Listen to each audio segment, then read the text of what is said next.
Okay, brothers and sisters, check this out. Revelation chapter 13 is unfolding right before our eyes. The tribulation begins by the first seal in Revelation chapter 6, with the first seal being torn open, and the rider comes in on a white horse to conquer and to conquer. And listen, he has a bow, power, with no arrows. So there's nothing being forced. There's nothing physically taking place to conquer. It's just diplomacy. It's just executive orders. It's just paper. It's just rules. It's just laws that he's coming in and he's changing things, and he's taking hold of the world and the country by power. We're seeing this happen right before our eyes. We are seeing the New World Order take over the world secretively, little by little, through Agenda 21. We're seeing America broken down, the Bill of Rights and our Constitution shredded right before our eyes. They're about to come take our guns. They're about to dominate us. All he's got to do is sign an executive order. We're seeing the conquering. If you saw a Newsweek magazine, it's had Obama dressed as a dictator with a sword in his hand pointed to the ground. So it's peaceful but powerful, just like the rider on the white horse. And it said on the cover of that magazine with Obama, Obama conquers. Okay? Just throwing these things at you because I want you to realize what has to happen in Revelation 13 is that the political beast that rises up, which is the political Antichrist, has to be in power first. He rises up first. You have to have a dominant political figure in place before the second beast rises up, which is from the false prophet and the false Antichrist prophet. This is another beast that rises up. He's called the false prophet. He's another Antichrist political figure. He comes from the church.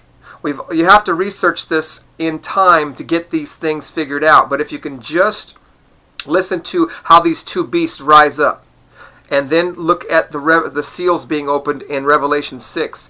You can see them all taking place right before our eyes. The tribulation is going to start this year. We have the political beast that's risen up in power, who's conquered, and they're still unfolding that first seal. The seal is tearing open right now. As soon as the peace treaty is made in Israel, and it could be made when Obama goes this in a few days to Israel, we're going to see another peace treaty attempt here. Let's see if it's the one confirmed in Daniel 9.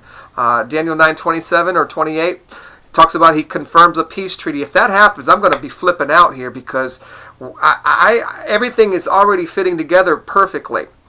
But back to Revelation 13. The political Antichrist has to rise to power first. Obama's been in office for almost 5 years. And then finally the religious Antichrist rises up. Now we're on the last pope. If you've been following Malachi's prophecy, he's been dead on. And this one is also called what he said he would be called, Peter the Roman. You do your research, you'll find it to be true. Yes, he's called Francis. But the first pope that was called Francis in the line of the Francis popes was named Peter.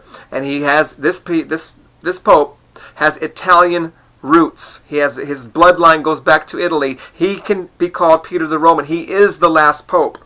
Now, if you tie that into Revelation 13, where the political Antichrist has to be risen first, then now we're on the last pope who's just now getting into office. It's perfect timing. Now, what we're going to be watching here is we're going to be watching the relationship between this pope and the president.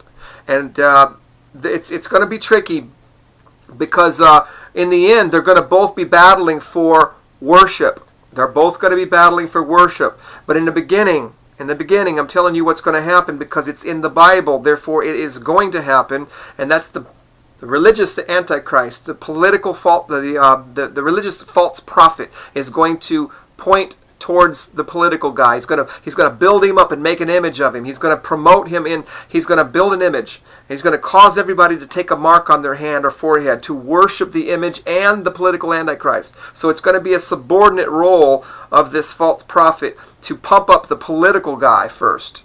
And in the end, what's going to happen, there's going to be some jealousy between the two. And the political guy, the political Antichrist, is going to destroy the other guy, the false prophet. And this is in the Bible too.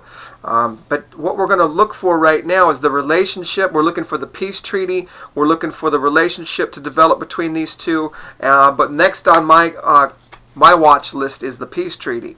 We're going to really make sure that this tribulation starts by when that happens. And Obama's going to Israel on the 20th of this month in a few days to work out a peace deal. Boy, isn't that going to be exciting if he gets this thing done over there. Man.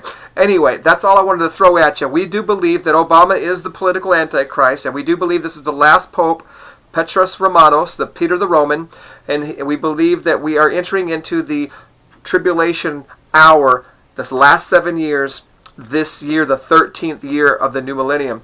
So all we're waiting on is the peace treaty, and we're going to have some serious confirmation on that. But until then, God bless. Jesus is the only way to heaven. Get ready. He's coming back. God bless you. Love you all.